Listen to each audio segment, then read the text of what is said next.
Oh, ooh, ooh. Hey guys, what is up, and I welcome each and every one of you to a new League of Legends video. So this is a video you guys voted for on my Twitter and Top 5 hardest junglers. I wonder what Red Mercy would think if he saw his video. wow, Pants, what a great video. Great job yet again. Liked, favorited, and subbed, smiley face. Yeah, that sounds about right. Hey guys, what's going on? This is Pants R Dragon, and today we'll be doing a little video on the top 5 hardest junglers inspired by Red Mercy. So the way this video is going to work is I'm going to be picking the 5 hardest champions based on some priorities. And the biggest priority we have is that the champion must be hard to master with the mechanics and strategy behind a champion.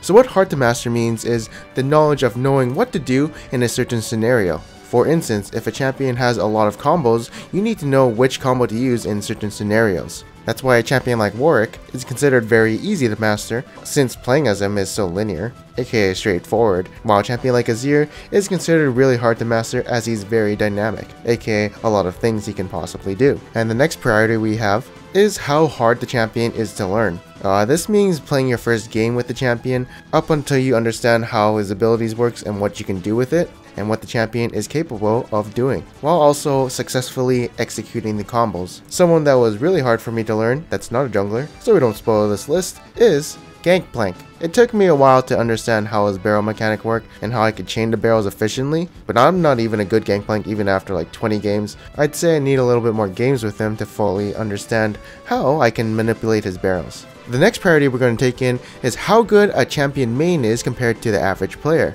So let's say you main Lucian jungle. Okay, that's a horrible example, but you know there are people out there who have a name for themselves for, say, being a Yasuo main. They probably know some tricks that the average player does not and know what to do in specific scenarios. And finally, our last priority, the decision making needed with a champion to be successful. This is like the strategy behind the champion and how well you use the strategy. So like a good example of this would be Twisted Fate. Him using his ultimate doesn't really take a lot of mechanics to use, but it definitely takes a lot of strategy and decision making. So yeah, that would be the 4 priorities in this video that I will be considering. And before we start this video, big shout out to my boys from Pro Guides for sponsoring this video. Definitely try and check them out for all your ranked game needs. And so with all that being said, let's get started.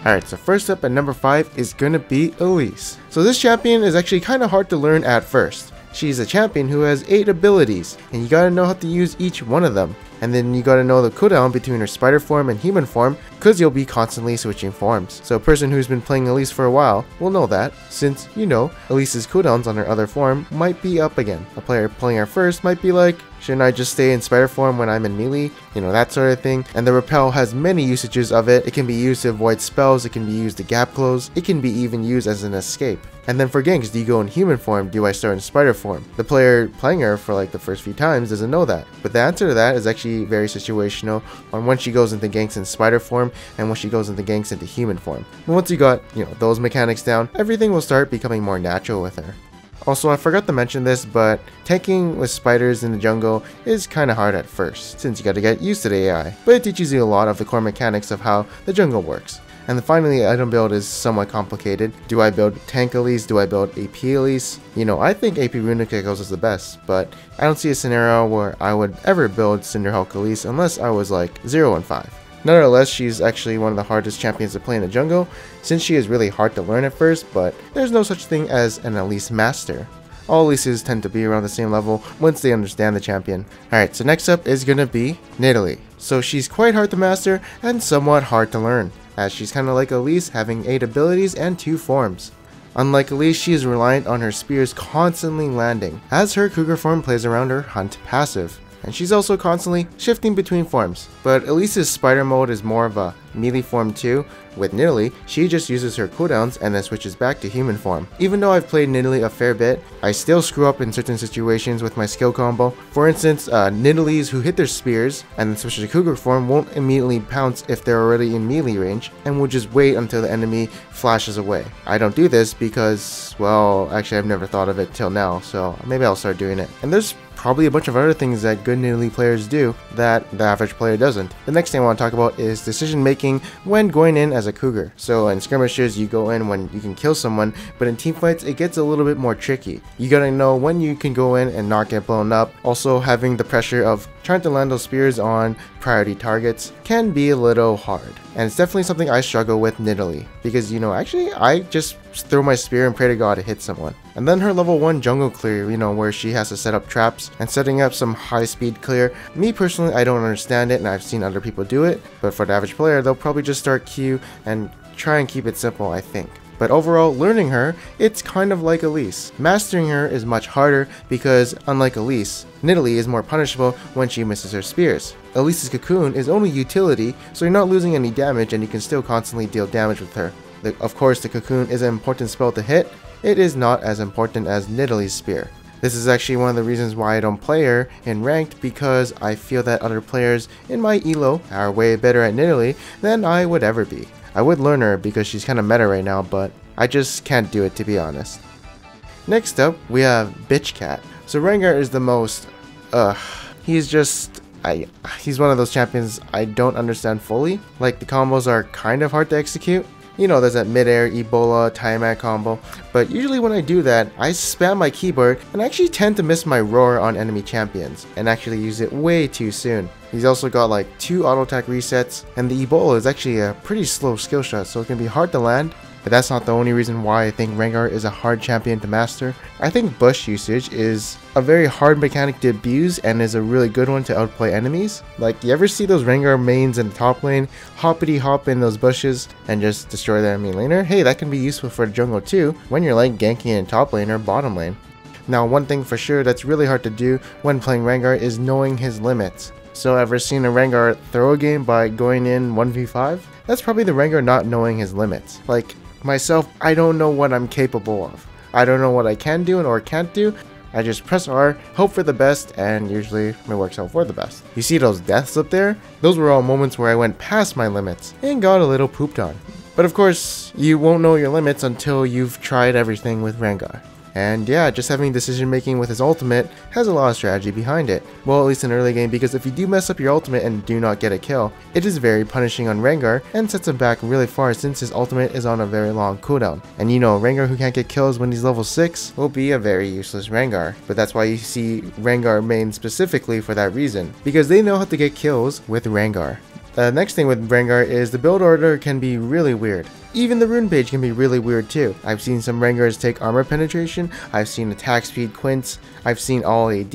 I don't know what is the best rune page, but these are all different rune pages coming from different Rengar mains. And build order is kind of weird too. Some people skip the warrior, get Tiamat. I don't think that happens anymore since Tiamat got changed, but still it's just kind of confusing. Rengar is also a snowball reliant champion, so you need to know how to play the early game. The jungle rattle is also weird too. Do I go for ganks? Do I go for a full clear until level 6? Do I choose the enemy at level 2? It's really varied for each person. But I do think Rengar is a harder champion to master and to play efficiently than Nidalee for all these reasons.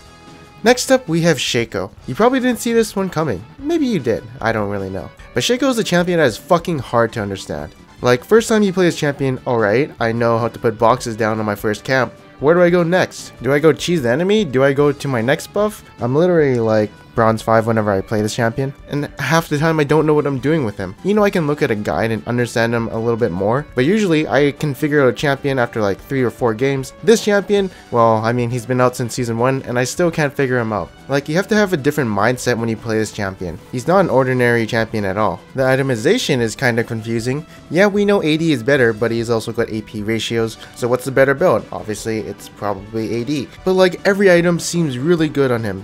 There could be tank Shaco, there could be full AD Shaco, there could be full AP Shaco, but no one really knows what the best item build on him is. Like, I've seen Sorcerer Shoes on AD Shaco because of his E, R, and W doing magic damage, and they just want to assassinate people. but also every Shaco main's rune pages are different. It's almost similar to how I explained Rengar, but you know, Shaco has a variety of builds he can go and be successful with. Then we have the usage of hallucination, which in my opinion is the most fun thing about his kit. Who doesn't like having a summoned pet, right? But his ultimate can be used to like juke some spells, use it to trick people, use it as a bait. There's so many ways you can use his ultimate, it's fantastic. But that means it also can be very confusing on how to use a clone. He's also very snowball reliant or cheese reliant. If you don't get that early game kill or whatever, you will feel incredibly useless and feel like you suck at the champion. But then you see other Shaco players being good at him, and you're like, why can't I be like him? And then after a while, you just kind of give up on the champion and play something else. You also have to know the limits of Shaco. Kinda similar to Rengar, but let's be honest here, haven't you ever, gone in on someone and been like, I can kill this guy, and then all of a sudden you kind of die? Yeah, it's because we didn't have a great understanding of Shaco's limits. So I'd say he's not as hard mechanically as Rengar to play, but he is a champion who is fucking hard to understand, to at least play him efficiently. And even though that was the second priority on this list, it's emphasized heavily on Shaco. And finally, coming at number 1, the hardest champion to master and play is Lee Sin. A champion that has the most combos in the game used for different scenarios. Like, war jumping, then insecting someone, war jumping, then flashing, and then insecting someone. Queuing first, there's a lot of combos you can do with this champion. He's also a champion who has 7 abilities, kinda similar to Elise in Italy, and you gotta know what each ability is capable of. His ultimate can be used various ways: to kick people into your team, to kick people away from your team, to set up for your next Q to land, to interrupt someone, or as an execution skill. It's a unique ability that can be used in various ways. Next up, he has 2 dashes. This means a person has a lot of different ways to go onto an enemy. And when you add flash to the formula, there's so many ways to approach a certain situation with Lee Sin. But there's always going to be the best way to approach a situation, and it's up to the player to figure that out. Also, his W can be used defensively or offensively, similar to his R, so again, a little bit more thinking. And he also has a mechanic, ward jumping. This mechanic on any champion definitely increases the skill cap, as it adds another button to the combo. I myself do screw up the ward jump a fair bit, especially in fast-paced scenarios like team fights. And yeah, that's another thing, executing a combo is one of the most difficult things to do on Lee Sin. Also, being an energy user means you are limited to what abilities you can use in an instance. So you just gotta, manage your energy and see how much you have before going in or something. And then there's various item builds for Lee Sin. You can go full AD, or AD at first and then tank, or just straight up tank. But you as a player must know which item build to go in certain games. And yeah, Lee Sin is just a very complex champion, but this is also why he's the most fun champion in the game, because you can do so many things with him. And since we, the average player, will never stop having fun with him because we'll always discover something new. And yeah, honestly, I hope Riot makes a champion like Lee Sin again, as trying to understand a high skill cap champion is definitely a fun challenge. Alright, so that is the end of this video. I hope you guys enjoyed it. In my last video, I asked you guys, what is your go-to top laner? And here are some of my favorite comments. For this video, I want you guys to comment below on what champion you struggle playing as. The champion I struggle with the most would be Shaco, but another champion that I actually struggle with is Sona. I don't know, for some reason I just can't hit her ultimates at all, just because there's a delay, and I'm really squishy in lanes, so I don't really know that and I get caught out and die. Plus I also just suck at mana management with her. But yeah, she's actually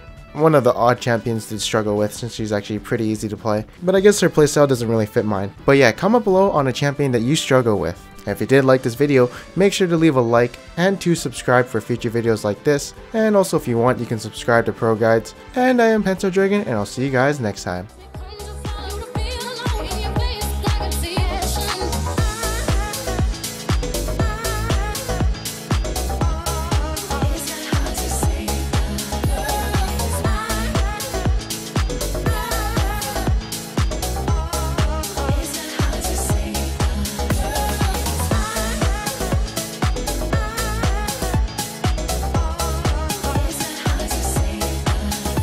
Alright, so there were like 2 versions of this, and it was like super funny to me when he sent me the clips. So like, here are the other 2 versions.